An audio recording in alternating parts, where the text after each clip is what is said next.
Dan Leach back here in Chicago at the Benzinga Cannabis Capital Conference, and it's my pleasure to welcome in Joshua Horn, partner and co-chair of the cannabis practice for Fox Rothschild. Great to see you. Good to see you, Tan. Well, listen, this is a heck of an experience. I wonder just what the feel is, the vibe, as the kids say these days, for you here. I think here, unlike maybe last year, it's more positive. In the last couple of weeks, I think some M&A work is coming back to life, where this time last year, really not the case. So I think there really is some optimism, and of course the optimism with rescheduling. Right. But we'll see about that. Well, listen, we were talking off air. That's kind of the thread where I've gone with a lot of my great guests like you today, where regulatory questions, rescheduling is really kind of the root of the day. Just from your perspective, and you obviously have great perspective on this, you've done it for a long time at Fox Rothschild. When it comes to where we're at and where we could be going, you mentioned positivity. Yeah. Should we be on that positive train? I always want to be positive, but there's plenty of negative out there as well. I mean, because look, cost of capital is still very high, which makes it very difficult for businesses to be run and run profitably. So there's always a challenge on that. You know, people believe with the interest rates going down, cost of capital in the private sector will go down and trickle down into the industry. But you know, I think that is the biggest challenge, is cost of capital right now, and obviously 280E, which is everyone's favorite subject. Right. But I think it's more positive than negative. There's going to be more consolidation because of these issues. So you know, the bigger fish, I think, will probably still keep swallowing up smaller fish. But there's space for everyone that I've seen, because we represent both the large companies, right, and the one license holder in one state.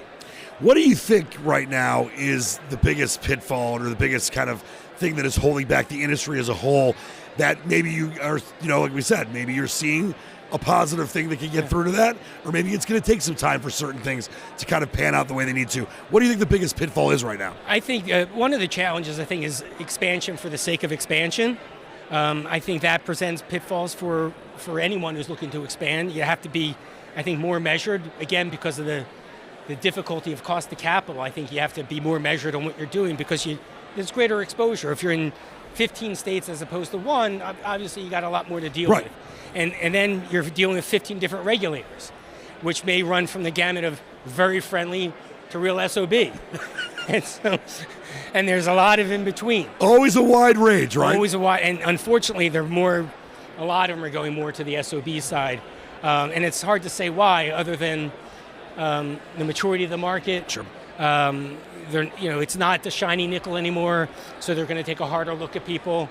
And you just have cowboys. Regulators are cowboys. Like, the boots on the ground people are cowboys. And I have a situation now where, are you kidding me? And well, this guy's got a hot one. We can't do anything about it. We, as it's the AG's office in this particular state, we have to go forward. Well, when you look at yourself, obviously, and what you've done and your firm has done, being kind of an anchor in this industry, when you look forward 5, 10, 15 years, and obviously I know some of this might have to do with it becoming legally federally, we get that, but do you see a path where things could go differently than maybe some of these negative Nancys think it's going to go, or is it going to be a growing process? I think it'll be a growing process. I think there's a lot more positivity coming. Again, this is still a nascent industry. People have been doing it for a long time, and not necessarily in the legal market, but it's still nascent. And so I think there's a lot of space for growth. And in my view, even if rescheduling doesn't happen, you're going to have probably every state, but for maybe Idaho, have some form of legal cannabis. And so will rescheduling matter? I think it will, for access to capital markets, to be publicly listed on a U.S. exchange. But, I think like safe banking and maybe, if rescheduling happens, that'll completely open the door. But then the flip side is, does that mean big beverage, big tobacco, big pharma, big something else, comes in and sweeps over the market? Sure. So one school of thought is everyone's holding out hope for a monetary event somewhere down the road from rescheduling, or others are just, on their path forward.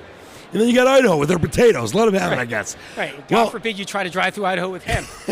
Joshua Horn, the partner and co-chair of the cannabis practice at Fox Rothschild. We know you'll be on the forefront of it the whole way. We appreciate your time today. Fascinating discussion. Thank you so much for your time as well. Take care. Pleasure's all mine. Thank you.